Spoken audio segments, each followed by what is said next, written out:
muchísimas gracias por venir.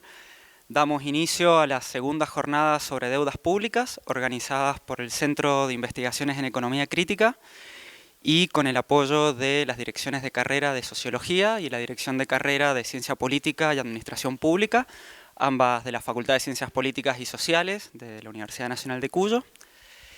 Estas jornadas, como el nombre lo indica, son la segunda edición. El año pasado tuvimos las primeras y también han sido posibles gracias al apoyo de la Agencia Nacional de Investigaciones mediante el fondo del FONSIT y gracias a USAID también, que nos han brindado el apoyo necesario para poder llevarlas a cabo.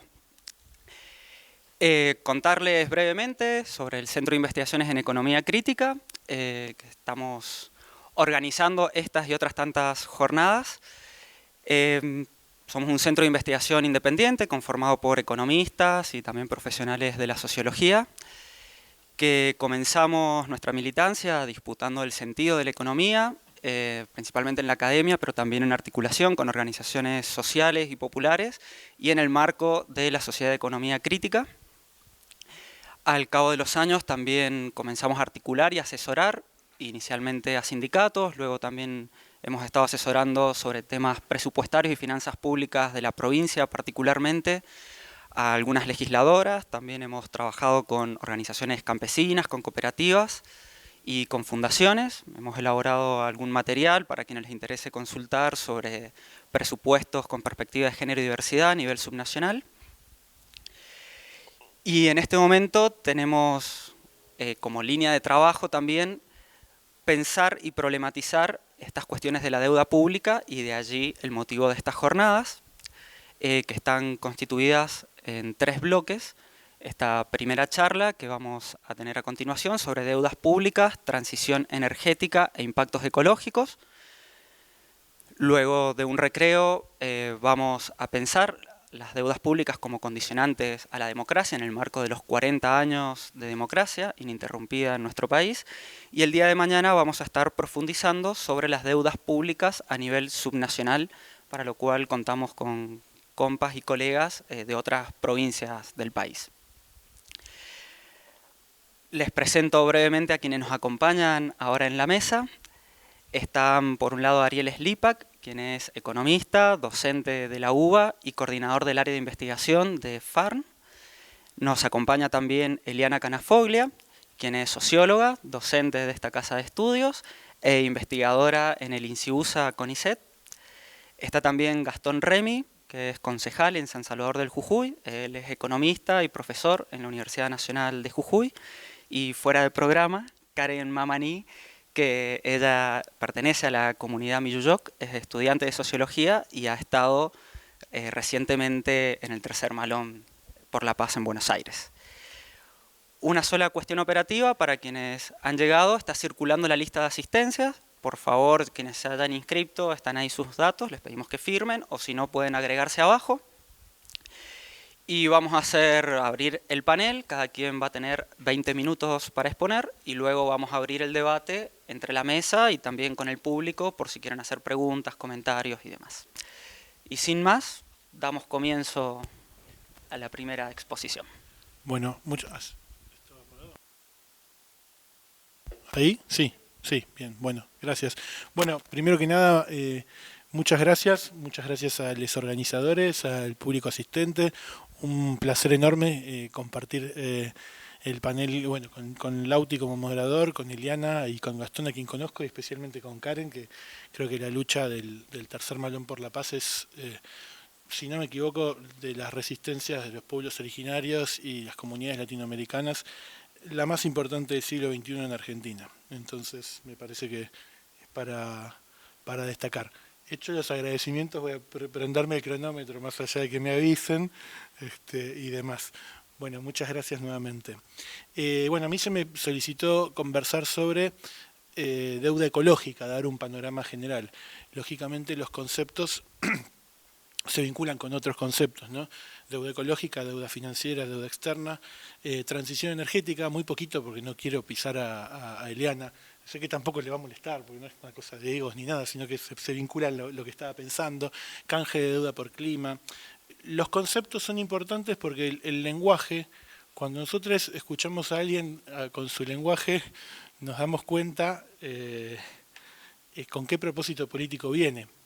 Yo he trabajado la cuestión del litio mucho tiempo, ¿no? Que lo extraen en humedales altoandinos, ¿no? Y estoy seguro que nadie en Jujuy, no sé, Gastón nos podrá contar esto, Karen también, nadie en Jujuy, Salta o Catamarca dice que vive en el triángulo del litio, nadie vive en un triángulo del litio. El triángulo del litio es el lenguaje de los colonizadores, ¿no? Es el lenguaje que nos dan las corporaciones y que le pusieron a la región de los humedales altoandinos, donde habitan pueblos atacameños, de los humedales altoandinos de Chile, Bolivia y el noroeste argentino, y le ponen triángulo del litio como nombre comercial, Arabia Saudita del litio. Entonces el lenguaje es importante y el lenguaje da una orientación política. Con este ejemplo, entonces, es por donde quería arrancar la cuestión de la deuda ecológica. Hablar de deuda ecológica justamente no es lo mismo por la orientación política del concepto, por el horizonte político que nos da un concepto. Una persona que yo considero una de mis mentoras, amiga y demás, con quien trabajé muchos años, que es Maristela Svampa, ella siempre me remarcaba o me remarca que uno en los conceptos que puede encontrar en disputa en la academia, en los medios, en los movimientos sociales, entre corporaciones, entre gobiernos, los conceptos siempre cumplen un rol de sostener un orden hegemónico, o pueden tener un rol contrahegemónico o dar una noción de hegemonía alternativa, y hay conceptos que están en disputa. No es lo mismo hablar de sustentabilidad hoy, por ejemplo, que para quienes trabajamos en temas socioambientales, que hablar de sustentabilidad hace 20 o 30 años atrás. El concepto de desarrollo sustentable ha sido totalmente cooptado por la agenda de los grandes bancos multilaterales y demás. Entonces, en ese sentido es importante, para entrar ya en la cuestión de la deuda ecológica, que el concepto de deuda ecológica viene de otra noción epistémica y otra forma de entender la economía, ¿no? Al concepto de deuda ecológica contribuyen ecológica totalmente diferente de la lógica de la economía neoclásica. En la economía neoclásica, como saben muchos de ustedes, un problema de disputa ecoterritorial, un problema de un proyecto extractivo, un megaproyecto de estructura, a los problemas socioambientales o los impactos que generen en los ciclos vitales, en nuestra vida cotidiana, los consideran externalidad y creen que se pueden resolver mediante negociaciones. La ecológica viene de una disciplina económica que es la economía ecológica, y es muy importante pensar, muy bien con el tiempo, voy 4 minutos, pensé que iba más. Empieza a pensar en términos biofísicos la economía ecológica, empieza a pensar en términos de flujos materiales. La equidad distributiva o la pobreza no se estudian con indicadores meramente monetarios, sino que se empieza a pensar en el acceso a la energía, en los consumos de materia y energía, de vuelta, con indicadores biofísicos, y eso nos da una pauta de pensar, por ejemplo, la energía como un derecho, en vez de pensarla como un servicio, y como cuesta plata hay que privatizar todo, ¿no? Claro que todo cuesta plata, pero son derechos también. Entonces la lógica que nos puede llevar a privatizar todo también viene de lógicas epistémicas de cómo se mire la economía. Entonces me parece fundamental pensar en que el concepto de deuda ecológica, que es por el que se me convocó a conversar, bueno, primero viene de una noción y una forma de entender la economía que tiene otras prioridades que monetizar, evaluar los impactos que nos generan para la vida, las distintas actividades. Para poner un ejemplo concreto, siempre tentado por haber laburado 10 años mirando la extracción de litio, pero no lo quiero pisar a Gastón, si miramos qué hace Tecpetrol en Fortín de Piedra, ¿no? Fortín de Piedra, que viene el por ciento de gas de la Argentina, cada vez que Tecpetrol usa un set de fractura, en casas, entonces la economía, ¿qué nos dice? Eso se resuelve, bueno, evaluando el daño y pagamos el daño, se compensa, se externaliza y listo. A la gente de Sausalito, bueno, no, vamos a hacer casas antisísmicas, dicen. Pero a la gente de Sausal Bonito le cambia toda la vida. Son cosas que no son monetizables, que exportación, les decimos los financistas silenciosos en FARN, porque uno monitorea qué hace el BID, ¿no? Qué hace el Banco Mundial, pero hay unas pequeñas agencias que son agencias de crédito a la exportación que le prestan más plata al sur global que estos bancos, y que notamos que,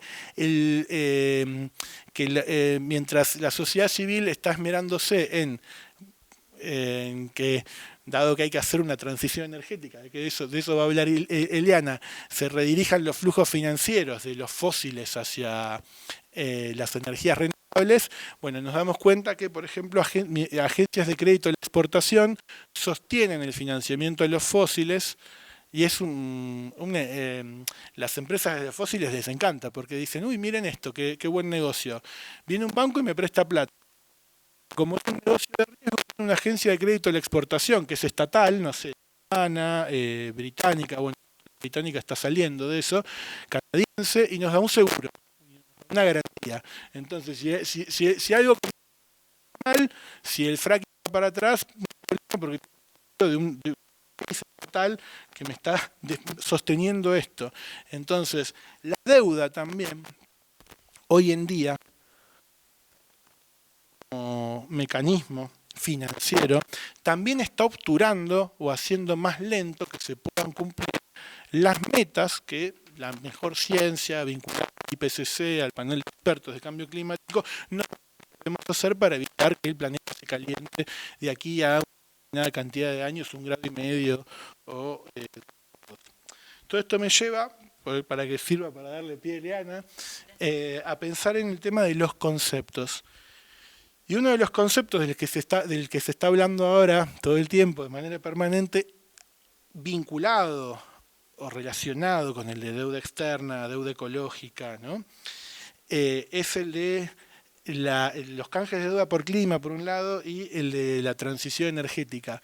Cuidado con, creo que la gente joven dice ahora comerse la curva, no entendí qué significa lo de comerse la curva, pero bueno, cuidado con comernos esa curva de la transición energética como concepto, y que no sea el concepto nuevo colonizador, o qué podemos pensar desde los pueblos o desde el sur global, y estoy terminando, no te preocupes, sobre el tipo de transición que necesitamos hacer, porque hoy en día se está entendiendo que la solución a todos estos problemas es el transitar de una matriz energética fósil a una posfósil y listo, sin pensar críticamente de dónde salen los minerales y sin pensar críticamente la resolución de los consumos desiguales en el norte, entre el norte global y el sur global, y además adentro del sur global entre las élites, oligarquías locales y los sectores populares. Entonces tenemos que tratar de pensar seriamente, por eso creo que le dejo un buen pie a Eliana, tratar de pensar en los conceptos. Porque una tendencia nueva también es, como tenemos que estar preocupados por el tema ellos dicen preocupados, tenemos que estar preocupados por el tema del 1,5 grados, etcétera. También es el tema de los canjes de deuda por clima. Otra de las cosas es que por ahí podemos conversar más adelante, que está relacionado con, bueno, organismos financieros teniendo injerencia en las políticas locales, las políticas de acción climática y las políticas socioambientales de los países del sur global, y generando un gran negocio de activos financieros alrededor de valorizar los servicios ecosistémicos. Los servicios ecosistémicos tienen un fin en sí mismo que no necesariamente es monetizable. Bueno, me pasé un minuto, ¿no? Nada más. Dejo por acá, espero que les haya interesado y apago mi cronómetro y muchas gracias. Bueno, mientras voy aprovechando estos minutos para decir que me incomoda usar micrófono, en el sentido de que me pone nerviosa, voy a tratar de ser lo más amena posible y les pido, bueno, que participen si quieren con alguna intervención. Bueno, en primer lugar quería agradecer al CIEC, la verdad que vengo siguiendo el colectivo de Economía Crítica desde hace rato, es uno de los espacios que he recorrido también para nutrirme desde otras perspectivas económicas para poder hacer ciertos diálogos. Y bueno, para contarles un poco lo que traigo y con ánimos de hacer un intercambio, la idea que hablamos fue presentar un poco qué es la transición energética, pero sobre todo los planteos y posicionamientos desde América Latina. Porque la transición energética es un concepto de larguísima data que está asociado… A ver si… Esperen que tengo el mouse al revés. Bueno, que está asociado, ¿sí?, a las distintas fuentes que han ido apareciendo históricamente de las tecnologías para hacer uso de esas fuentes y generar energía. La particularidad de la transición energética, no sé si están en contacto con este concepto, algunos lo han… ¿Y a qué lo asocian los que me dijeron así, las que me dijeron así? ¿A qué se asocia?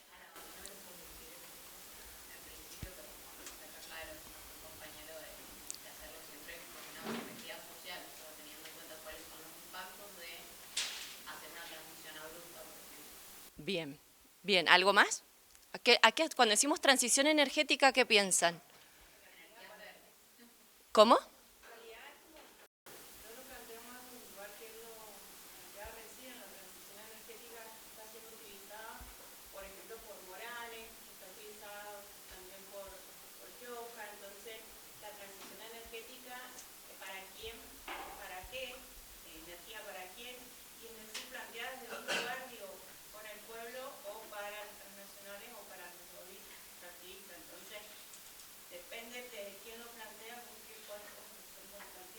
Bien.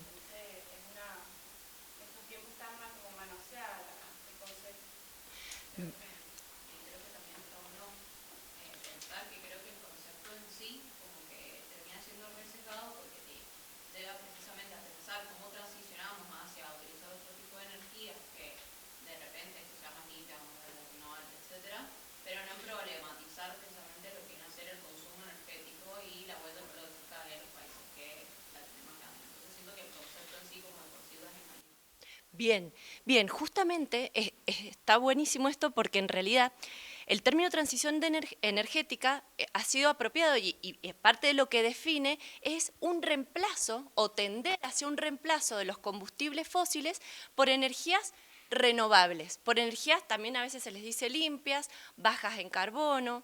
Entonces apunta, por un lado, a los consumos energéticos, no tanto, pero también a las formas de producir la energía, de producir y de consumirla.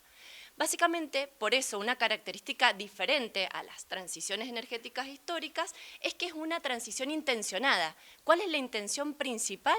Justamente disminuir las emisiones de carbono, pues estamos ante un cambio climático apremiante, urgente, lo vivimos, lo vemos, lo sentimos, además de todos los estudios científicos que vienen hablando de esto hace muchísimo tiempo. Esto no es nuevo.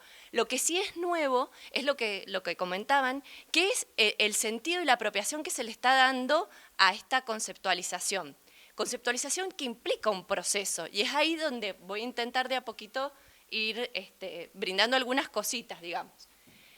Bien, la transición energética, como cualquier transición sociotécnica de transformación de las formas de producción, implica conflictos entre grupos de interés, ¿sí?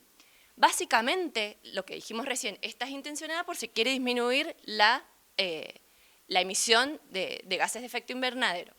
Entonces, ¿qué pasa? Uno de los conflictos de interés más grandes es que hay una amplísima, gigantesca infraestructura de combustibles fósiles, no solo en términos productivos, extractivos, económicos, sino también en términos de los consumos. Gran parte de los sectores que consumen combustibles y más difíciles de reducir es en el tema del transporte. Todo tipo de transporte, aéreo, náutico, bueno, terrestre, etc. Entonces, no es tan fácil ir contra toda esta infraestructura ya creada, ¿sí? Y por último, que apenas lo menciono, esto es todo un tema en sí, es la condicionalidad. Hay otro condimento más que se agrega a esta transición energética, que es la condicionalidad geopolítica. Hay una geopolítica, como lo ha sido en otras transformaciones, como lo es una transformación productiva también, muy marcada en este momento frente al posicionamiento de China y otros países centrales, en unas, podríamos decirlo así, cierta competencia entre quienes son los que llevan la punta de lanza con los avances tecnológicos y también copan los mercados de todo lo que significa esta transición energética hacia las energías renovables. Bien. Para un poco dar cuenta de lo que es la transición energética y posicionarnos desde lo que implica como modelo productivo, tomo del taller ecologista estas dos definiciones.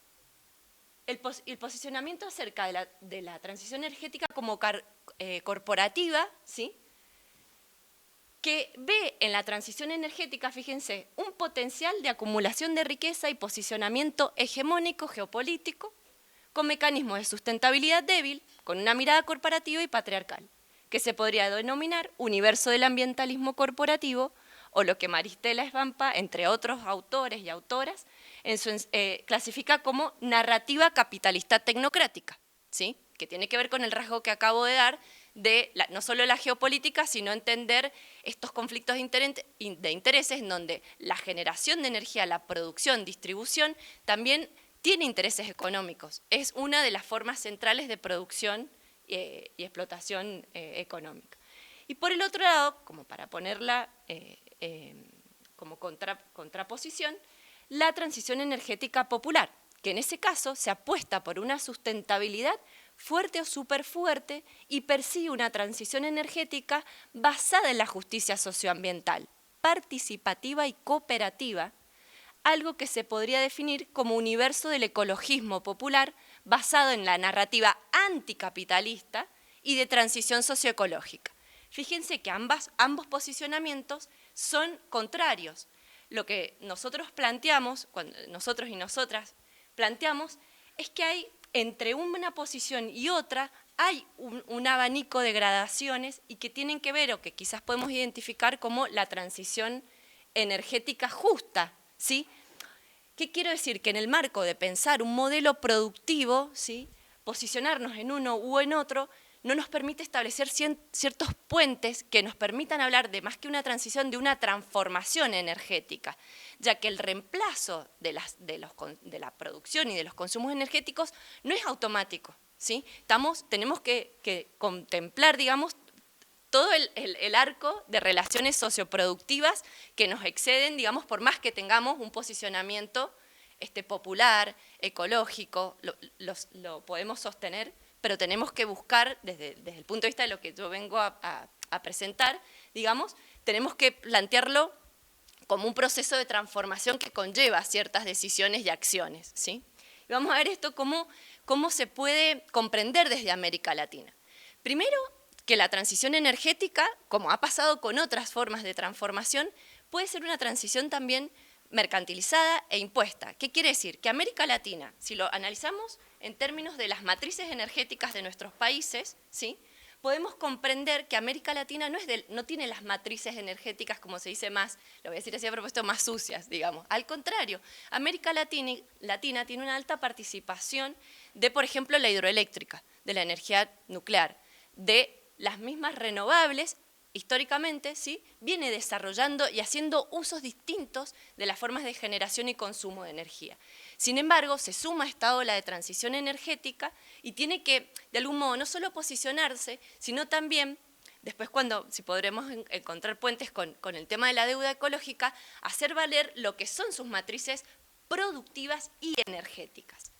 En ese sentido, algunas características que tomé de las cuestiones que vamos discutiendo, bueno, uno de los tantos grupos que discute estos temas es el de energía y desarrollo sustentable, de Claxo, se los menciono por si después quieren ahondar, yo simplemente estoy punteando algunas cositas, pero es, tomando lo que dijo recién Ariel América Latina y el Caribe es un acreedor climático en el marco del cambio climático y las negociaciones internacionales. Si eso empieza a pesar, o si pesa en el marco de esas negociaciones, nos coloca en otro posicionamiento respecto al sometimiento que nos genera la deuda financiera, por ejemplo, caso Argentina y otros dentro de América Latina.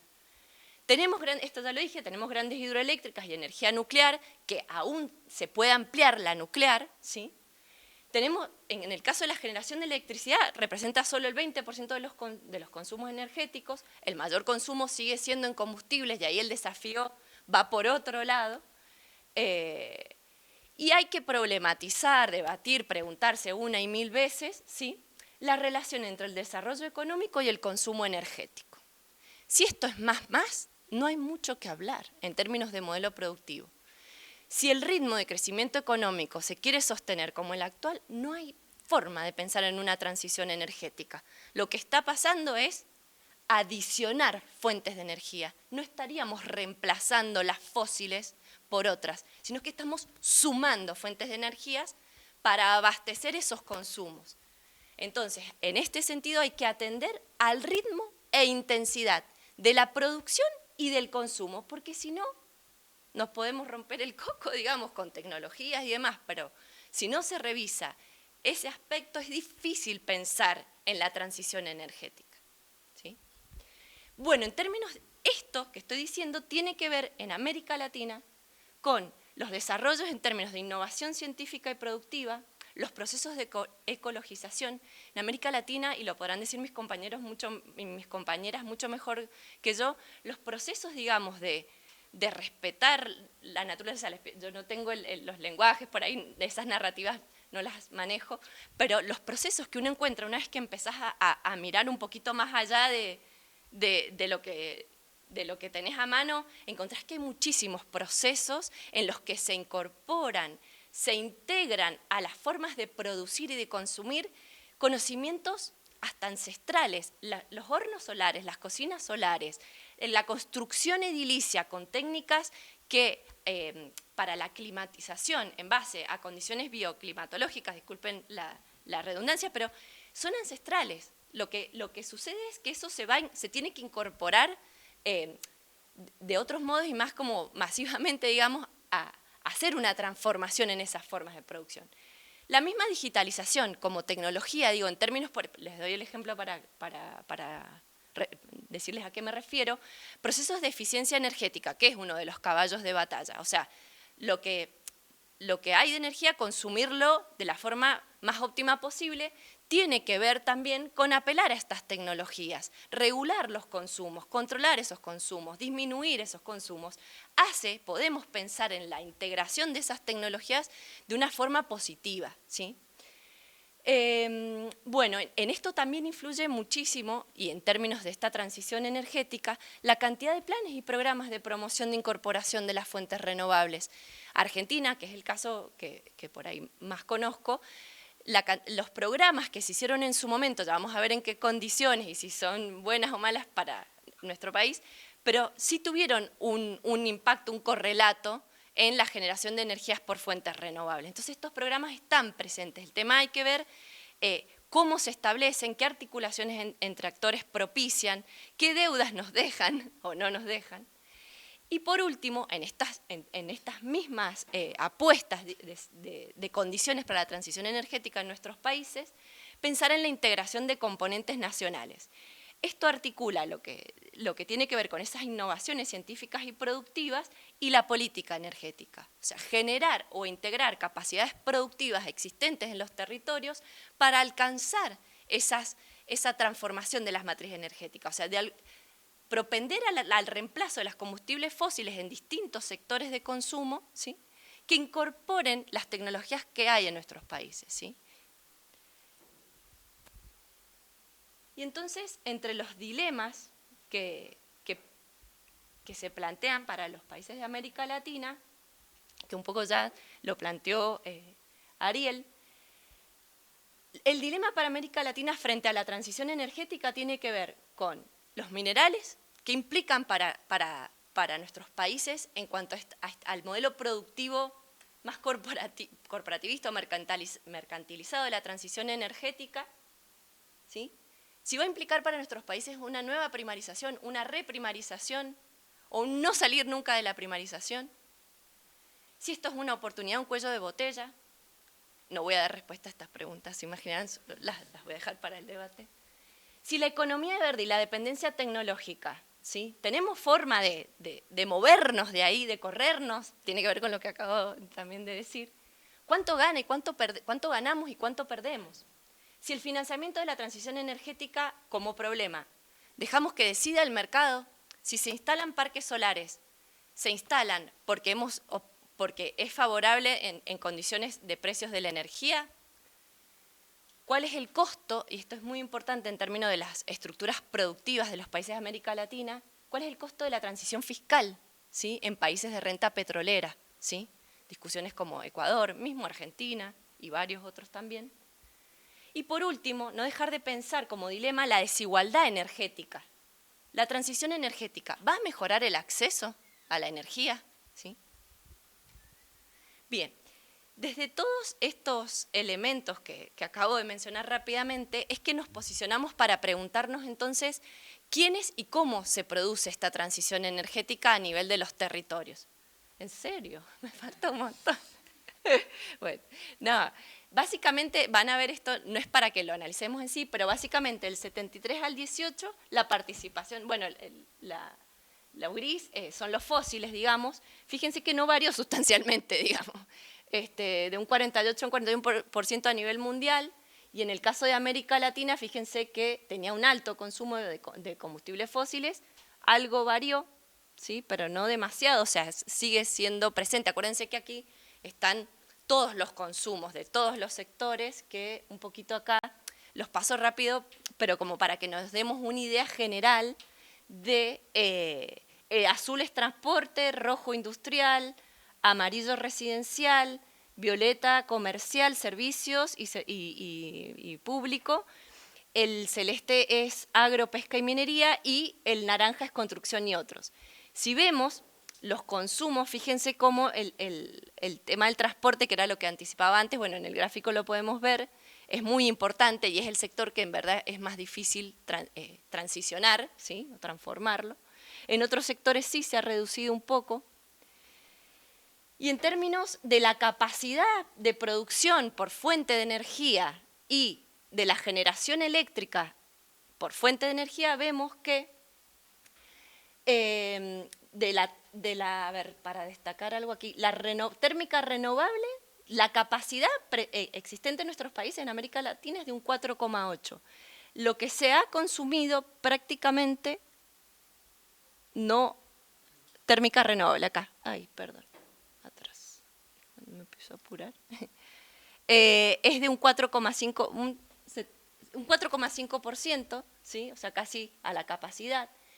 Bueno, y participan otras renovables como la solar y eólica, que son importantes y realmente han hecho una diferencia en las matrices energéticas de América Latina, la geotermia y la nuclear. Fíjense que además de que hay capacidad instalada, hay consumo energético de esas energías, ¿sí? Esto es para avanzar, a ver si puedo, aunque sea, plantearlo y después quizás para el debate.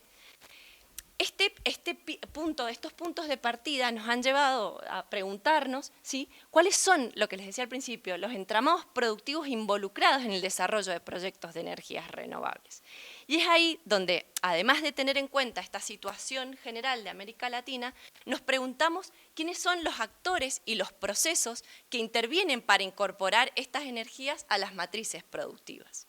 Y ahí, digamos, el caso sería Argentina. Simplemente acá en amarillo vemos cómo las renovables a partir del 2018 pegan un salto cuantitativo, y en el caso de Argentina sí tiene que ver con los programas promocionales y la batería, digamos, de regulaciones que a través de los acuerdos internacionales y a través de las regulaciones a nivel nacional y de las acciones a nivel subnacional, como puede ser en las provincias, ha hecho que esto se modifique. ¿Tengo unos minutitos más, Lauti, o...? Para saber, porque si no, no se va a entender. Sí, no digo que no. Yo no me voy a saber explicar en poco tiempo. Bueno, Básicamente, cuando nos adentramos a pensar en los procesos productivos, tenemos que comprender la cadena de producción y de valor completa, desde las materias primas hasta que prendemos la luz o tenemos agua caliente en nuestras casas o lo que sea. Entonces, primero, digamos, para preguntarnos cuáles son las formas en que podemos transicionar o transformar esa matriz energética, es que, bueno, con estos grupos de trabajo nos hemos interesado en conocer, por ejemplo, la cadena de valor y producción de la energía solar. Y esto ha hecho que comprendamos la cadena de manera situada, en términos de complejos productivos, que estos serían los actores que participan, identificar a todos y cada uno, y de las relaciones económicas que también hacen posibles esos procesos productivos. Y ahí encontramos una multiplicidad de actores que dan cuenta de esta transición, ¿sí? A modo de ejemplo, en el caso de la energía solar fotovoltaica, quizás, bueno, todos han podido ver alguno de los nuevos parques solares que se han construido en la región de Cuyo, bueno, y en el norte, capaz que Gastón después nos contás un poco la situación de allí. Nosotros, por ejemplo, en Mendoza y San Juan, hay una importante participación de la construcción de parques solares, y tomando solo estos casos como para ponerlos como ilustración, en el caso de San Juan hay un proyecto solar San Juan, que viene desde el 2004 con un fuerte apoyo del gobierno provincial, y en ese proyecto, digamos, la empresa provincial de energía de San Juan, EPSE, viene trabajando en temas de energía solar desde esa fecha con una de los primeros parques, que ellos lo denominan laboratorio. ¿Por qué? Porque van probando distintas tecnologías de generación de energía solar fotovoltaica a medida que se van produciendo avances y también nuevas capacidades localmente. Los van probando y van apostando, digamos, a generar energía por esta fuente.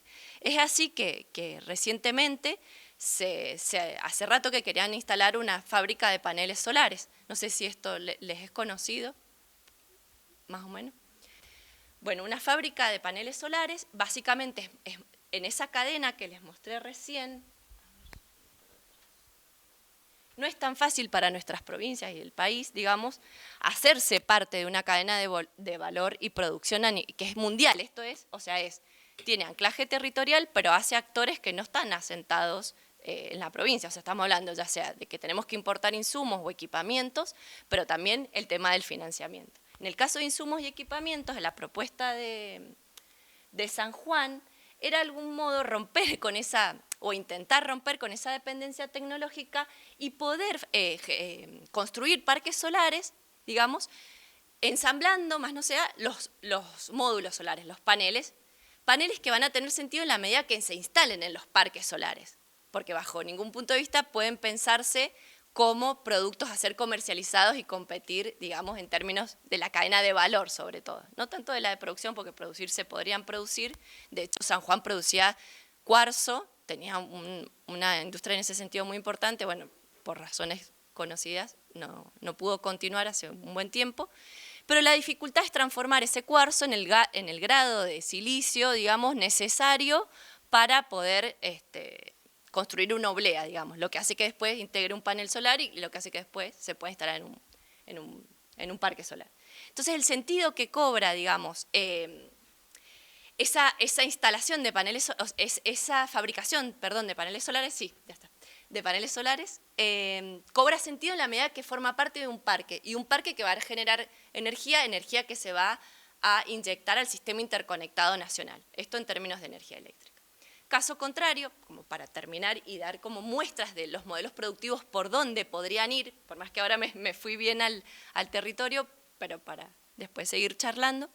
El caso de Mendoza, por ejemplo, licitó 6 proyectos renovar, de los cuales, y más también, pero 6 de los cuales eran apuestas a construir parques solares. De esos parques, digamos, los que se alcanzaron a construir fueron también con una participación de la empresa provincial, pero con la asociación con empresas privadas. No hay, en el caso de Mendoza, una planificación como la que hay en San Juan, de pensar los parques solares integrados a todo el proceso productivo de la energía solar. En el caso de Mendoza se instalaron por lo menos 3 parques que fueron de gestión privada en todo su recorrido. Ya en otra oportunidad les puedo contar un poco qué procesos implica la construcción de un parque solar y los actores que intervienen. Y así todo, bueno, se construyeron estos parques solares, están funcionando y están inyectando energía a la red. Bueno, dejo ahí, espero no haberles aburrido y gracias por su atención.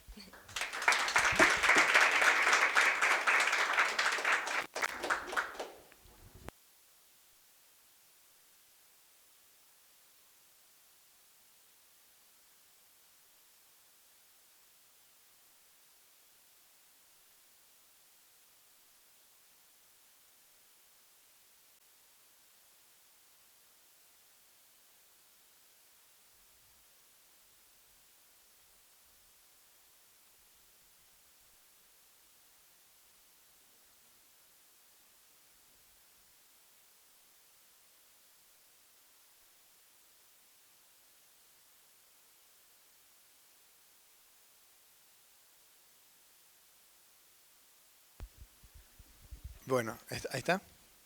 Listo. Bueno, buenas tardes a todas y todos. Gracias por la invitación a estas jornadas. Para seguir un poco el diálogo y teniendo en cuenta que bueno, es una tarde donde a todos nos genera un poco de relajamiento, pero empiezo al revés. Por lo que dejó recién Eliana, el tema de los parques solares, que era uno de los temas que querían Lautaro y los organizadores que hablemos un poquito.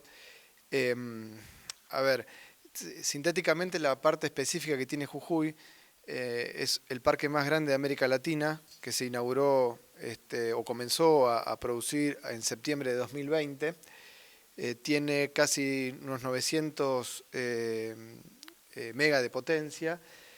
Viene inyectando al sistema interconectado nacional toda esta energía. Imagínense, son 800 hectáreas de paneles en la puna argentina o jujeña, y eso ustedes podrán decir, bueno, entre otras cosas, qué ventajas trajo a la provincia, o a quienes benefició y a quienes todavía no benefició, y si trajo algún o que otro perjuicio.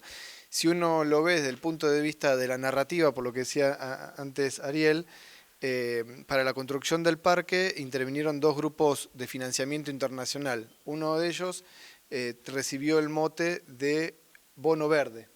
O sea, la provincia de Jujuy se endeuda en Wall Street, pero esa gente de Wall Street está muy comprometida con la ecología de la provincia de Jujuy y la Argentina, que va a recibir. Por eso es que este no es un bono de los buitres, sino supuestamente es un bono que uno lo puede asociar a bosques, algas, cosas bonitas, ¿no? Bueno, así se lo ha vendido a este bono que, bueno, se puede comercializar. Cualquier fondo buitre, o más o menos buitre, o de la especie, lo comercializa, ¿no? Bueno, entonces, esos son 210 millones de dólares, que mañana vamos a hablar un poco del problema de la deuda que eso trajo para el Estado provincial. Y el otro es financiamiento del Banco de China, un poco más de 300 millones de dólares. El Exim Bank. Bueno, ahí, por lo que decía recién Eliana, directamente no hubo forma, aunque quisimos, pero no pudimos dejar de comparar con el financiamiento que recibió Argentina en gran parte cuando tuvo que construir los ferrocarriles, en donde el capital inglés o francés o alemán te traía el ferrocarril ya, como quien dice, armado arriba de un barco. O sea, si ustedes ven el contrato, que bueno, es parte del artículo que está en el libro publicado de deudas, es leonino. O sea, toda la plata que dio China a la provincia de Jujuy está taxativamente establecido que se tiene que comprar hasta la última tuerca a China.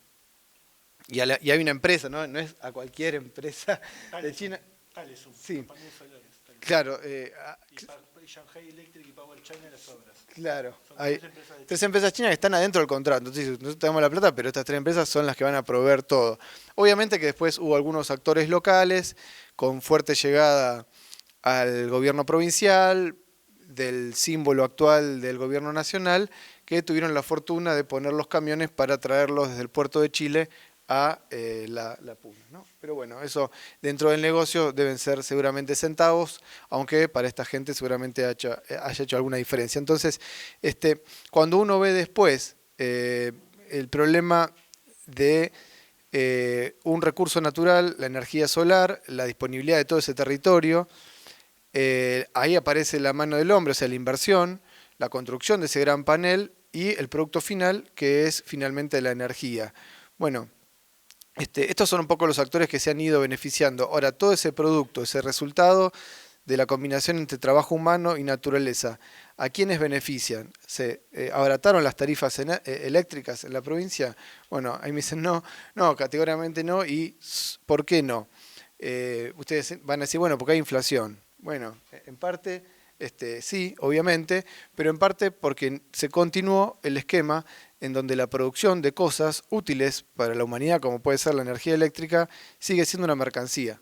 O sea, una portadora de un efecto útil, que es la energía, pero también portadora de valor y de plusvalor, o sea, de ganancia, porque el esquema es para obtener ganancias.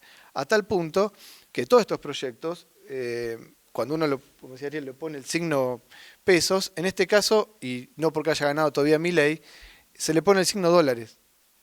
Porque el gobernador está muy contento de que la energía de Cauchari se vende en dólares, $60 el megawatt.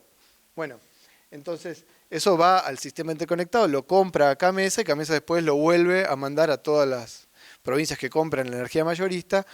Este año hasta junio la energía en Jujuy para el domiciliario había aumentado 80% a junio, muy por encima de la inflación. Entonces, cuando uno ve la capacidad de generación de energía de este parque ya instalado, equivale al 90% de la energía que se consume en toda la provincia, tanto el residencial como el resto de la actividad, sobre todo industrial, o el comercio. Entonces, ahí también hay una cuestión, porque si la provincia dispone de semejante capacidad que se la da la naturaleza misma, más la mano del hombre que creó este parque solar, la pregunta es, ¿por qué el resultado tiene que ser que no beneficia al 90% por lo menos que ya podría tener una energía tal vez pensada no como mercancía, más accesible económicamente y también la accesibilidad a lugares donde no necesariamente llega, ¿no? Hoy, porque, a ver, acá estamos hablando de producción, después las privatizaciones llevaron a que después esté todo segmentado, ¿no? La distribución, o sea, quién te lleva la energía a tu casa o al comercio o a la industria es un tercero. Capitales, que ahí sí son buitres, busquen un artículo mío que está en la izquierda de ellos, que es quién es el dueño de la empresa Egesa, que es la empresa jujeña. Bueno, ahí sí es gente que no tiene papeles muy limpios, pero bueno, eso se han quedado con la empresa jujeña y la tucumana de distribución de energía. Entonces, bueno, ahí también hay, ¿no? un tema de seguir transformando la energía en este caso y apostando a que sea una mercancía. El pueblo se podría haber beneficiado porque si uno controla directamente la producción del parque y la distribución, si se controla popularmente los trabajadores, los usuarios, el fin podría ser otro. Bueno, obviamente que ese control, para poder ejercerlo, antes que nada hay una barrera, ustedes lo saben muy bien, que es la propiedad privada, las concesiones que se hicieron, aunque en el caso del parque es estatal. O sea, el parque es estatal, lo otro es una concesión, ¿no? También el Estado podría. Ahora, si vamos a esperar del Estado eso, creo que no va a suceder. Por eso venimos haciendo hincapié. El año pasado se dio un proceso de lucha muy fuerte en la provincia contra los tarifazos, que se obligó a la empresa Gesa a retrotraer parcialmente, aunque no es que, bueno, ya dije cuánto aumentó este año la energía, o sea, no es que se eliminaron, pero fue ahí donde se empezó a marcar un cambio y un cuestionamiento a este punto de tener capacidad productiva, pero que eso no llega a la población más que con una tarifa o una boleta de luz cada vez más cara. Obviamente es parte de eso también y habría que investigar, pero, o sea, a ver, poner 800 paneles, o sea, no 800, poner 800 hectáreas en la puna de paneles que tienen una vida útil, porque no son para toda la vida, eso le calculan 18, 20 años, que después hay que renovar todo, algún tipo de huella tiene que dejar, no es gratis nada en la vida, o sea, uno interviene, el hombre permanentemente para subir tiene que intervenir la materia, la naturaleza, la transforma, la discusión siempre es el grado de transformación y para qué. Bueno, dejo ese punto por el tema ambiental. Lo segundo, que era la convocatoria, el tema del litio. Bueno, también un poco aplicable a lo del parque, me parece que hay una discusión del punto de vista del negocio del litio, ¿no? Del litio para sí mismo. Si uno lo ve como negocio, bueno, los economistas podríamos decir, en términos micros, si uno analiza el negocio, es formidable. Eso no hay dudas. La tonelada de litio, según Alkem, que es el grupo que está operando en Argentina, el más grande, que está en Jujuy, en el segundo trimestre de este año, la tonelada de carbonato, el costo de producción son $5.000. Según la empresa, se está vendiendo a 46.100 y pico. O sea, una tonelada de litio cuesta $5.000 producirla o extraerla, porque mucho valor agregado no tiene, y se la vende a más de $46.000. Bueno, el excedente o la ganancia bruta es magnífica. O sea, uno de los pocos negocios, creo yo, en el mundo que tiene semejante margen entre el costo, el precio de venta y por ende la ganancia bruta. Para que se hagan una idea, el año pasado la ganancia de Sales de Jujuy fue de $464 millones, la ganancia bruta, $464 millones. ¿Saben cuánto fue la inversión inicial? 300 millones. O sea, en un año recuperaron 1,5 veces la inversión inicial. Por eso ahora voy a leer un poco las palabras del dueño en un ratito, dueño, en realidad, bueno, el CEO, porque están muy contentos porque van a hacer no solo lo que ya acaban de estar ya terminando, que es la ampliación segunda, sino que ya está por la tercera. Actualmente se están extrayendo por año unas 13.000 toneladas en Sales de Jujuy. La ampliación es para agregar 25.000, capacidad para extraer 25.000 más, y él dice que quiere llegar a 100.000. Bien. Entonces, desde ese punto de vista es fabuloso. Del punto de vista, que seguramente agregue Karen, pero le doy un ejemplo de lo que se trata de justificar desde el punto de vista económico, ¿no? Con lo que es, bueno, invierten, dan empleo, algo deja y hay algún tipo de derrame. Bueno, tuvimos la oportunidad de estar con mi compañero Alejandro Vilca, mi compañera Natalia Morales, que son legisladores, uno en funciones, diputado nacional, la otra, mi otra compañera es electa. Estuvimos en mayo en la escuela de Susques. Bueno, la escuela de Susques nos hizo pasar el director, se calefacciona a leña. En Susques, a mediados de junio se suspenden las clases y vuelven recién en septiembre porque el frío es tan intenso que bueno, no se puede continuar la actividad educativa. Sin embargo, cuando uno llega a Susques y la misma escuela tiene muchas placas de Sales de Jujuy. Hasta me sorprendió que los tachos de basura de 2 cuadras que hay árboles, después es un desierto, la Puna, no hay vegetación prácticamente, tienen el logo de Sales de Jujuy. Adentro de la escuelita hicieron un pequeño espacio para cultivar algunas plantas, que lo habían inaugurado hacía poquito, tenía también la placa de Sales de Jujuy. Entonces parece que el derrame es bastante importante. Ahora, en ese ejemplo que era un invernadero pequeño, le pregunto de descarado al director qué le donó Sales de Jujuy a la escuelita. Las bolsas de cemento. Ellos consiguieron los ladrillos, la arena, consiguieron un techito que era de chapas para que pueda pasar el sol. O sea, Sales de Jujuy donó las bolsas de cemento, el resto lo hicieron ellos con otras donaciones de la cooperadora de la escuela, que cuando fuimos a entrar tenía la invitación a un bingo del domingo para juntar fondos. Bueno, entonces, con el último ejemplo para que veamos todo esto, llegando a Sales de Jujuy, Ruta 52, hay un gran cartel que dice acá se está construyendo el gasoducto minero. Esto de mandar por usar el gasoducto norte, ahora en vez de que venga de Bolivia, vaya de Vaca Muerta, el gas, bueno, va a llegar a la minería de litio. Ahora, les cuento, la escuela no está todavía incluida en el plan de gas natural, sino que sigue con la estufa leña, la misma estufa leña que tenía la delegación municipal, que nos hicieron pasar al baño porque no había otro lugar donde poder ir al baño en Susques. Digo Susques porque es el pueblo más grandecito, de unos 2.000, 3.000 habitantes, que está a 60, 70 kilómetros donde está la minera. Estar en la puerta de la minera es, como un poco decía recién Ariel, impactante.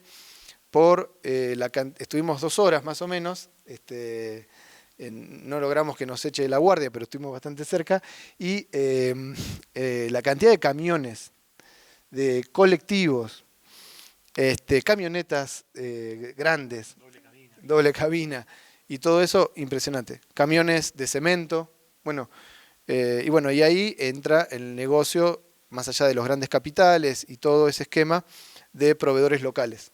Sí, los proveedores locales son muy importantes, más allá de lo que le den para defender ese negocio, que fueron todos los que salieron a ser solicitadas a partir del cuestionamiento de la reforma de la Constitución en la provincia, que está muy orientada a facilitar ese negocio. Todas las cámaras mineras, de transporte, de colectivos y demás salieron a ser solicitadas públicas en contra de las protestas del pueblo y de las comunidades. Bueno, muchas de las contratistas del Estado sí salta después, que eran camionetas sin patente, que fueron utilizadas para detener gente en San Salvador. Sí, así es. Por eso que los intereses, cuando hay mucho en juego, son muy intensos. Dos cuestiones más, y después lo otro queda para el debate. El tema de, entonces, el litio en sí. El litio para sí, o el litio pensado en un contexto más general, en vínculo con la sociedad, con la naturaleza y con otros territorios, lo ubican dentro de una cadena global de valor. Yo creo que ese término esconde de que le falta valor y plusvalor, porque no es solamente el agregado de valor, es un negocio formidable dentro y fuera de la Argentina. Les leo, si puede ser un minuto más, pero les leo lo que dice este hombre, porque disculpen la improlijidad, pero no pude hacer el PowerPoint.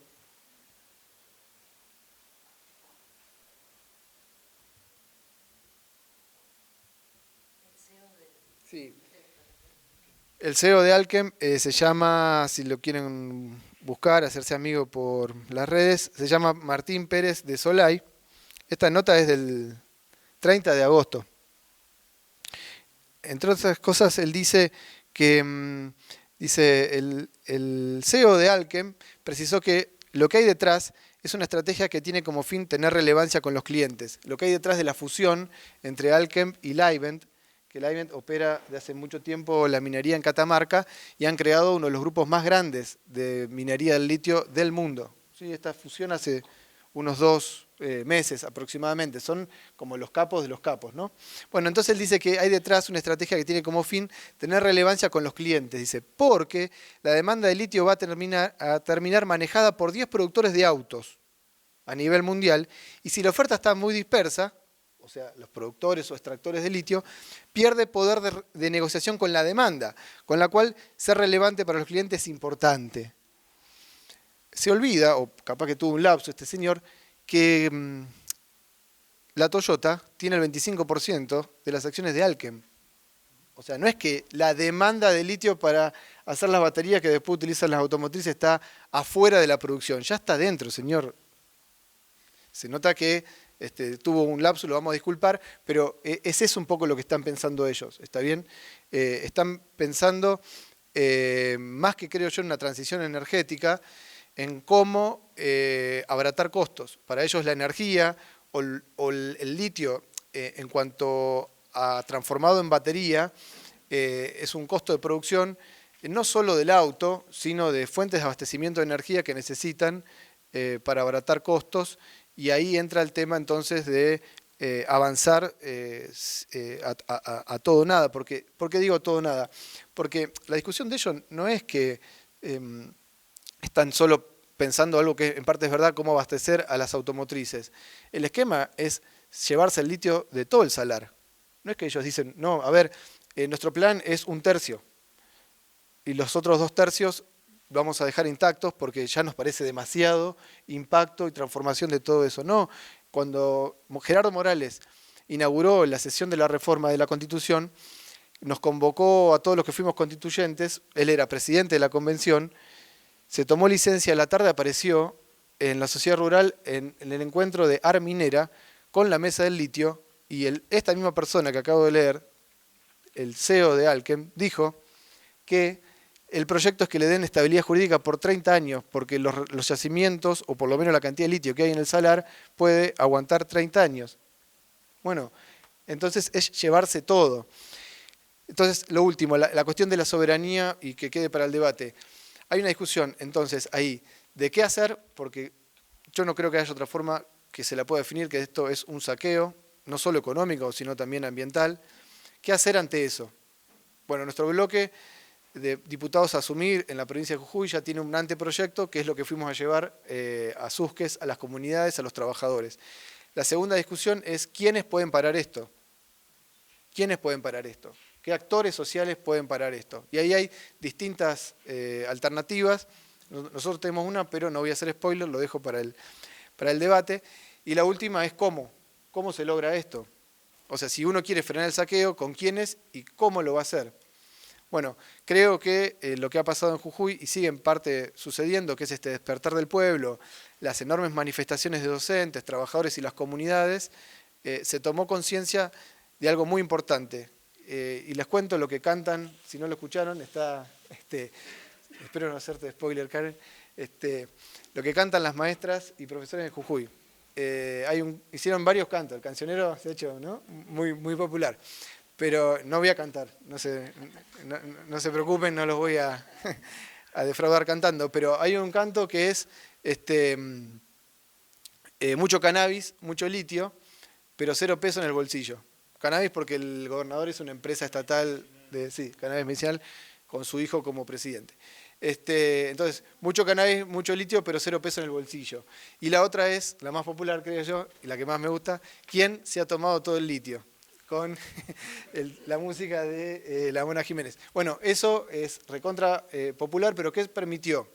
Que el conflicto puso a la luz de que justamente no hay una transición energética ni tampoco un proceso de generación de riqueza que mejora las condiciones de vida de las mayorías, sino que las mayorías están en gran parte retrocediendo en sus condiciones de vida. Y ni hablar lo que ya se empieza a sentir en cuanto a impacto ambiental. Entonces, eso quedó a la luz. Lo que no se llegó todavía, y es parte del desafío que está, es en terminar de poner claramente a los responsables, que no son solo políticos, sino que son empresariales, y que bueno, ahí está un poco el desafío para tener más claridad sobre el conjunto de los enemigos, y bueno, dejo para después el tema de, insisto, de qué medidas, quiénes y cómo hacer para frenar todo esto. Gracias.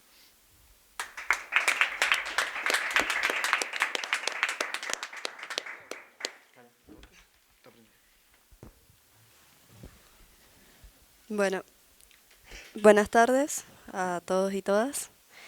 Bueno, yo voy a hablar un poquito, digamos, de lo del tercer malón, de la lucha que vienen llevando el pueblo jujeño y en especial las comunidades indígenas. Y también, bueno, como participante, ¿no? Y integrante, digamos, también del tercer malón. Bueno, igual hoy, digamos, es una fecha importante ya también porque se cumplió hoy un mes de la permanencia en Buenos Aires y con muy pocos por ahí logros legales, ¿no? Entonces como que también es importante, digamos, recalcar eso y bueno, y significativo también estar acá, digamos, a un mes de la permanencia del tercer malón.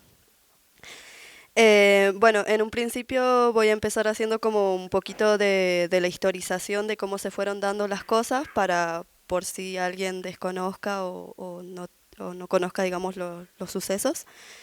Así que, bueno, esta cuestión, digamos, de la lucha en Jujuy empezó con el tema docente, de los salarios, justamente, digamos, del tema de no la actualización de las paritarias, no respeto, digamos, de las paritarias y de hace 7 años que se venía sin un aumento, digamos, teniendo en cuenta que es la provincia con un salario más bajo en relación a las otras provincias, ¿no? Entonces empezó, bueno, justamente, digamos, con los gremios docentes. Después, ya eso fue como el 5 de junio, después para el 14 de junio se empezó o se dio inicio al tercer malón que empezó en Abrapampa, justamente, ¿no? Con esta cuestión de la reforma, en contra de la reforma parcial de la Constitución de Jujuy. Empezaron los hermanos y hermanas, digamos, a marchar y a bajar a San Salvador de Jujuy, ¿no? Sin embargo, ellos no llegan a San Salvador de Jujuy y ya se da por aprobada la reforma el 16.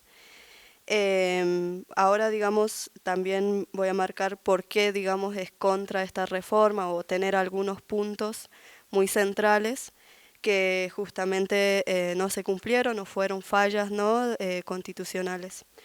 En principio, no se respeta el convenio 169 de la OIT, que es la consulta libre, previa y informada hacia los pueblos indígenas. Eso en un principio. Después también no se cumplieron, digamos, los plazos legales para poder poner en debate y en discusión esta reforma, que se aprobó en 20 días, y cuando en realidad tiene que llevar 90 días de discusión, ¿no? Entonces eso fue como de manera express. No se realizó un plebiscito ni fue publicada, digamos, con tiempo para el análisis, para la discusión y para el conocimiento de la población en sí y sobre todo de las comunidades indígenas.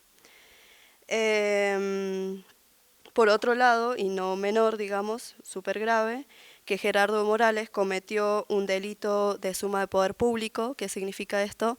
De que él cumplió dos funciones, ¿no? Además de ser el gobernador de la provincia, también influyó ahí como presidente constituyente.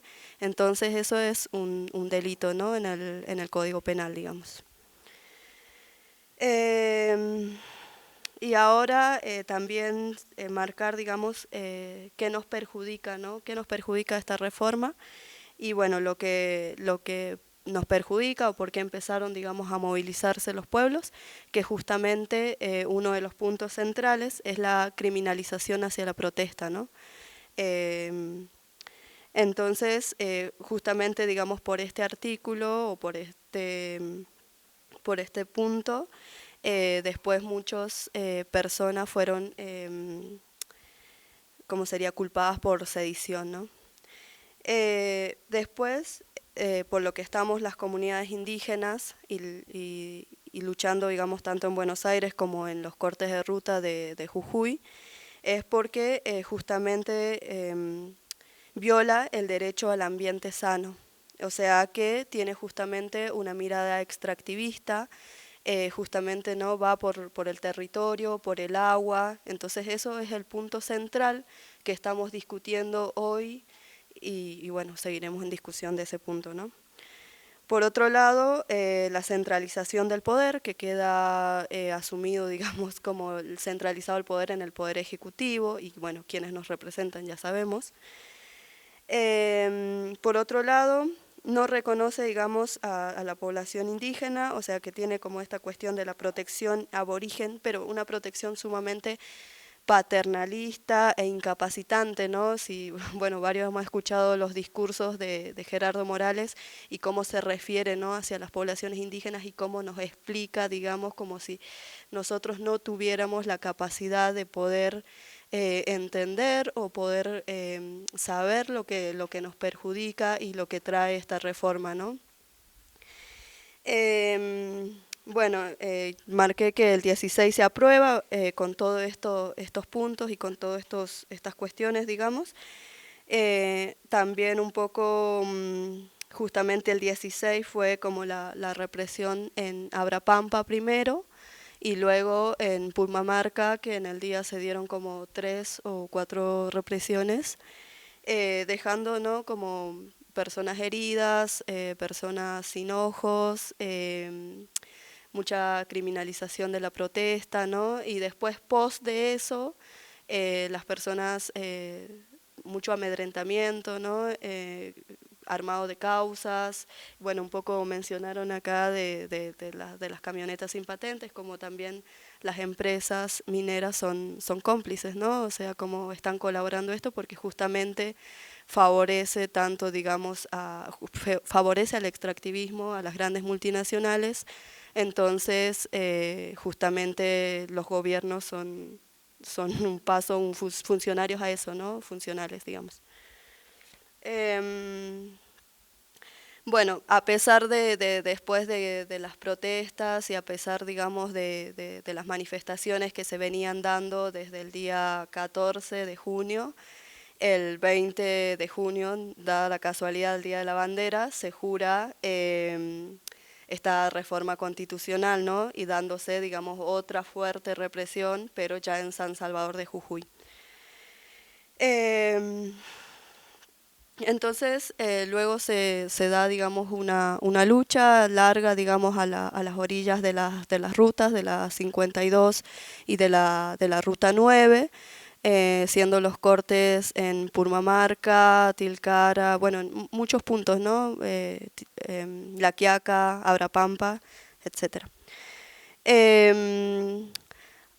Al no obtener, digamos, como una respuesta favorable, porque bueno, ya sabemos que en Jujuy la reforma ha sido aprobada de forma unánime, tanto por el PJ como por la UCR, digamos, o sea, por el cambio. Entonces, dada esta situación, muchas cuestiones institucionales o cuestiones fueron frenadas, ¿no? Obviamente, o sea, no van a tener, digamos, como un alcance o un avance favorable hacia nosotros, porque justamente, digamos, todos estos están de acuerdo y responden al gobierno de turno, ¿no? Dada esa situación, y habiendo intervenido ciertos abogados y cuestiones, como ustedes saben, o no sé, o los informa acá, el abogado Nayar, que estaba como llevando los casos y etcétera, también fue detenido, ¿no? Después fue dado en prisión domiciliaria. Por tanto, o sea, fueron muchos cortes y muchas cuestiones que fue poniendo, ¿no? el gobierno como, no vamos a decir trabas, sino criminalización, persecución justamente, ¿no? A la población que lucha. Entonces, a partir de todo esto, se decide, digamos, viajar hacia Buenos Aires, que el viaje empieza el 25 de junio y se recorren diferentes provincias a donde los esperan comunidades hermanas, digamos, población indígena. Estas provincias fueron Tucumán, Catamarca, Santiago del Estero, Córdoba, Rosario y terminamos en Buenos Aires, frente a tribunales, ¿no? En la Plaza de la Valle. Justamente, digamos, para poder pedir la intervención hacia la provincia, justamente para el cese de todas las violaciones de los derechos, porque en Jujuy hubo violación de derechos, entonces estamos hablando justamente, ¿no? de un gobierno dictatorial, digamos. También pidiendo los títulos comunitarios de las tierras, porque eso no se ha avanzado y de hecho eso es histórico, porque desde el primer malón que se viene reclamando, desde el 46, hasta hoy en día solamente se dieron 70 títulos comunitarios, y esos títulos comunitarios también con ciertas trampas, ¿no? Que hay que leer bien la letra chica, diríamos. Y por el otro lado, la anulación o dar la inconstitucionalidad de la reforma, ¿no? Porque todo esto, por toda la violación de derechos, por todo de cómo se fue dando, digamos, la aprobación de esta reforma, se debería declarar inconstitucional o nula esa reforma, pero sin embargo, como sabemos que esto favorece, digamos, a muchas empresas de extractivismo, nadie quiere como darnos ese lugar o declarar, ¿no? La inconstitucionalidad o ponerse, digamos, de apoyo, porque justamente, o sea, no solamente va a favorecer a Gerardo Morales, ¿no? Sino al gobierno que venga de turno también. Eso. Y después,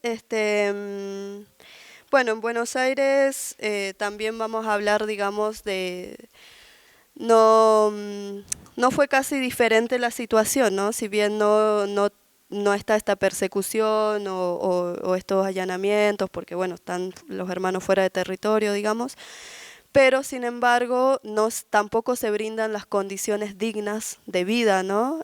O sea, obviamente en una plaza no vamos a tener condiciones dignas de vida, pero por ejemplo que te dejen poner una carpa, que te dejen poner unos baños, esas cosas no están dadas, digamos. Entonces hay también un racismo, ¿no? Del parte, digamos, de los funcionarios públicos y etcétera. Y además que no se nos quieren atender en la Corte Suprema de Justicia. Sí se logró diálogos, digamos, con el presidente, pero fueron diálogos, tampoco es algo como concreto, ¿no? O sea, es como que ahora ya nosotros llevamos un mes y es un poco, digamos, desgastante, pues no tener ningún logro, ¿no? Un logro más concreto, digamos. Si bien se hizo un decreto de necesidad y urgencia, que es el número 436, pero este decreto justamente tiene la función, digamos, de poder, es una comisión de recepción y análisis de la denuncia sobre la violencia institucional en la provincia de Jujuy, ¿no? Y tiene la finalidad de recopilar, digamos, denuncias de abusos de autoridad, hostigamiento, persecución y demás casos de violencia institucional cometidos tanto durante y después, ¿no? de justamente de la represión y todo eso. Pero solamente es esto, ¿no? Y esto justamente tiene un plazo ahora de 60 días para que se dé esta investigación, pero tampoco nos asegura nada, ¿no? O sea, tampoco podemos festejar con este decreto, porque tampoco una vez que esté la investigación no sabemos qué organismos bien lo van a discutir. O sea, sí se quiere lograr como llegada a organismos internacionales, pero a ver, no hay una garantía, digamos, institucional o que nos diga, bueno, sí, con estas investigaciones sí se va a declarar la inconstitucionalidad o la nulidad de la reforma, ¿no? Entonces, es un paso, pero no nos asegura nada, digamos. Eso por un lado, no sé cuánto tiempo tengo. Y por otro lado, bueno, justamente, digamos, también se dio, digamos, como estuvieron por los cortes de ruta, y en Buenos Aires una comisión de internacional de personas, digamos, que trabajan justamente en derechos humanos y derechos ambientales, recopilando cierta información, ¿no? Que también hubo un informe y que está bueno, digamos. Pero lo que quería agregar es, digamos, justamente, ¿no?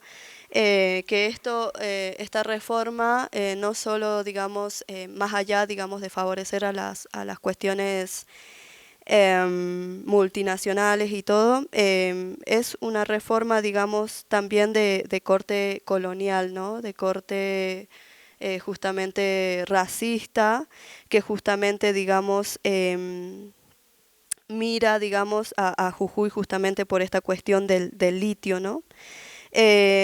Por ejemplo, la cuenca de Salinas Grandes, Susques, donde nombraban, ya viene con una larga data y una larga lucha, digamos, justamente contra el litio y contra la extracción minera, ¿no? Porque la extracción minera no...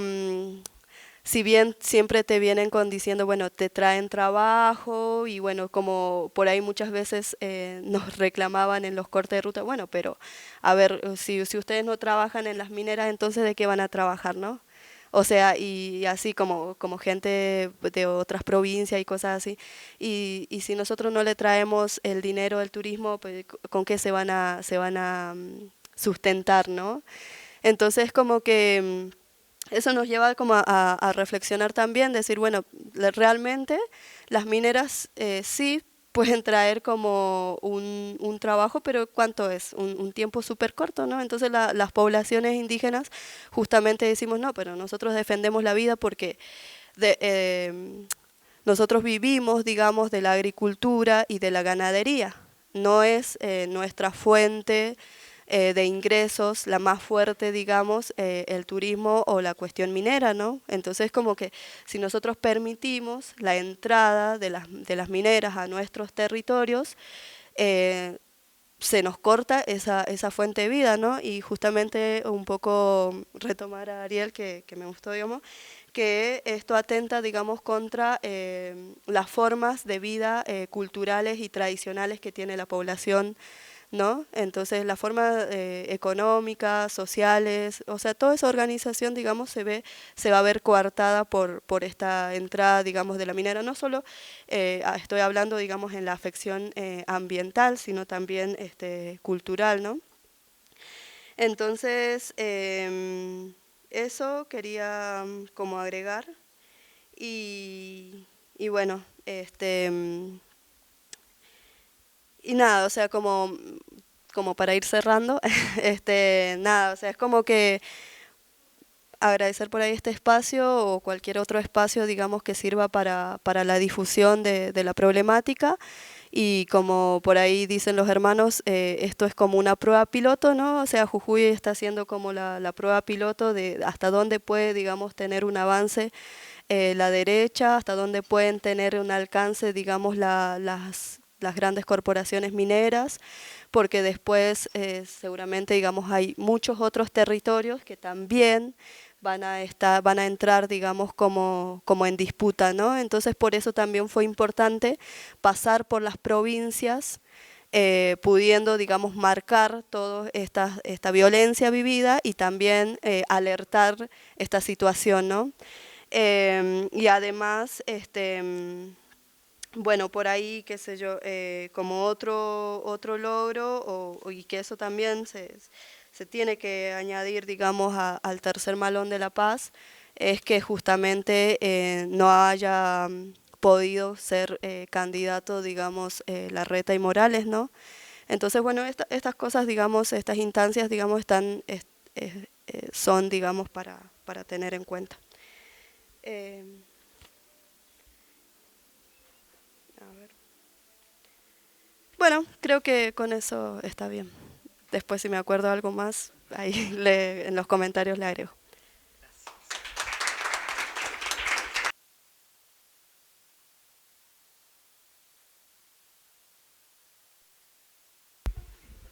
Bueno, muchísimas gracias a la mesa principalmente y también por quedarse. Vamos a abrir una o dos preguntas, comentarios muy breves y rápidas del público porque estamos un poquito fuera de tiempo, pero no queremos dejar de hacerlo. Así que si alguien quiere hacer una pregunta o comentario, le paso el micrófono, porfa, y ya estamos. Juntamos una o dos y pueden preguntar.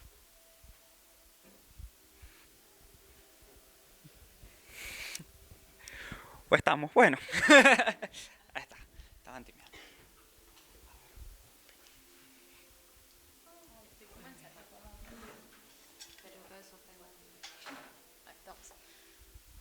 Bueno, yo por ahí quería preguntarle a Ariel si tenías conocimiento de estrategias legales que se estén llevando a cabo para hacer valer, por ejemplo, este concepto de deuda ecológica que, como vos decís, es una trinchera de lucha. ¿Una más se puede hacer? Sí. Bueno, muchas gracias por la pregunta de la compañera. Primero, cuando dijiste estrategias legales, empecé a tener un poco de miedo porque en la Fundación Ambiente y Recursos Naturales investigamos y demás, pero también, además de ser un tanque de pensamiento ecológico, nosotros litigamos, entonces pensé que me ibas a preguntar por las causas judiciales. Tenemos un amparo que está en la Corte Suprema para frenar la extracción de litio. Y tenemos también una causa en la Corte que está en la Corte Suprema por los sismos que provoca el fracking en Sausal Bonito. Y también, bueno, el abogado nuestro estuvo esta semana trabajando un poco con eso. También tenemos un amparo porque no se está haciendo, o recurso, ya no sé bien el nombre técnico, pero por que no se hace evaluación ambiental estratégica en la explotación offshore, ¿no?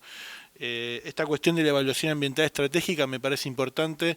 Hay una cosa que, perdón que no aborde la pregunta directo, pero hay una cosa que relacionada con la extracción de litio que me parece especialmente preocupante, que es la siguiente.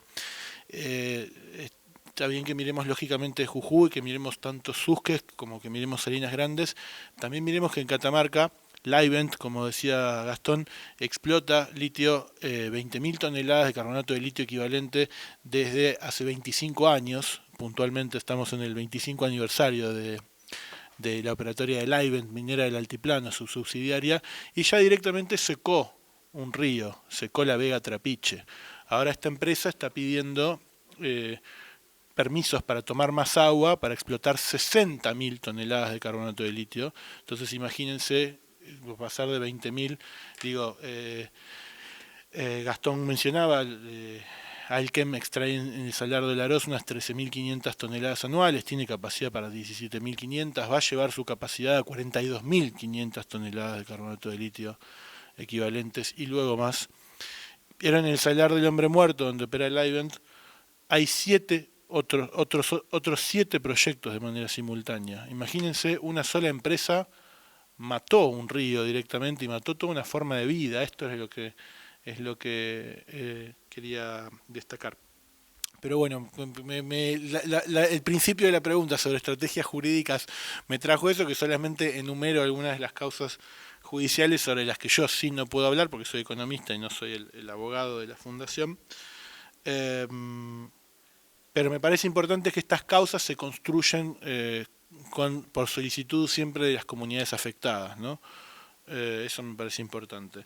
En relación a la deuda ecológica, a mí me parece que el concepto más vinculado por el cual jurídicamente ha habido estrategias internacionales para frenar mecanismos de deuda financiera y la ilegitimidad de la deuda financiera ha sido el concepto de deuda odiosa, ¿no?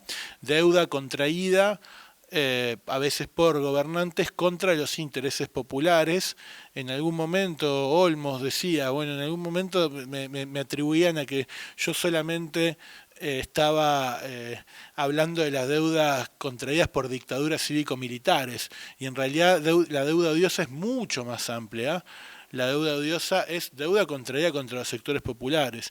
Pedirle dinero al Fondo Monetario Internacional para que quienes tenían activos en pesos con una gran rentabilidad compren dólares baratos, los puedan sacar y después sube el dólar, por decirlo de una manera muy sucinta, muy criolla, desde lo técnico hay más para agregar, pero pedir deuda financiera para realmente, dicho por el expresidente Macri, que sus amigos puedan sacar la plata, porque le estaban pidiendo eso, sacar la plata del país y generar una enorme ganancia en dólares fugada, eso es deuda odiosa también, y se puede abogar por el no reconocimiento. Esto lo digo a título personal, no de la fundación.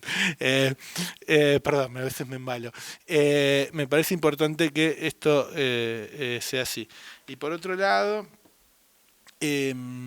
estrategias jurídicas también existen otras, ya vinculado a lo netamente ecológico, que en este momento hay una tendencia internacional al litigio climático. Entonces, algunos proyectos, la cuestión del litio, retomando perdón,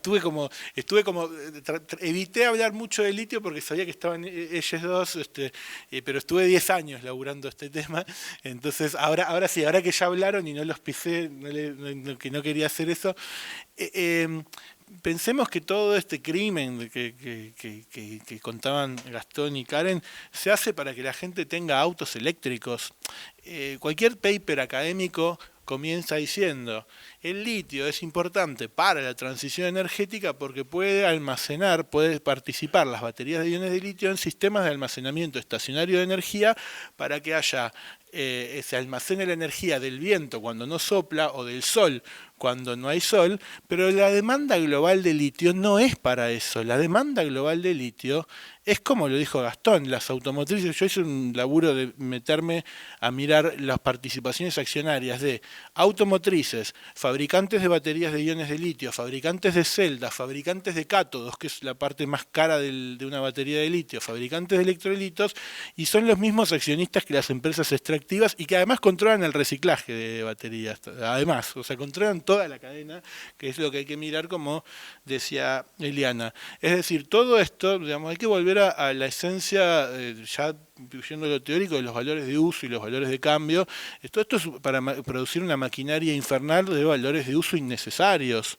Entonces, la parte de la transición que se necesita en ese, digamos, mapa que mostraba Eliana a partir de las definiciones del taller ecologista, de la transición corporativa y la transición popular, y que mostraba que había grises en el medio, bueno, yo me sitúo en la posición de la transición popular, leyendo ese texto del taller ecologista. Una de las cuestiones que hay que pensar es rediseñar el sistema de transporte, no solo urbano y también global, como decía Eliana, para realmente reducir gastos, y no implica decrecer, implica una eficiencia energética a escala global. Digo, no sé si en la pandemia vieron, yo pensé que era un meme, pero no era un meme, una compota de manzana, una fotografía de una compota de manzana consumida en Estados Unidos, envasada creo que en Malasia o en Tailandia, no recuerdo bien.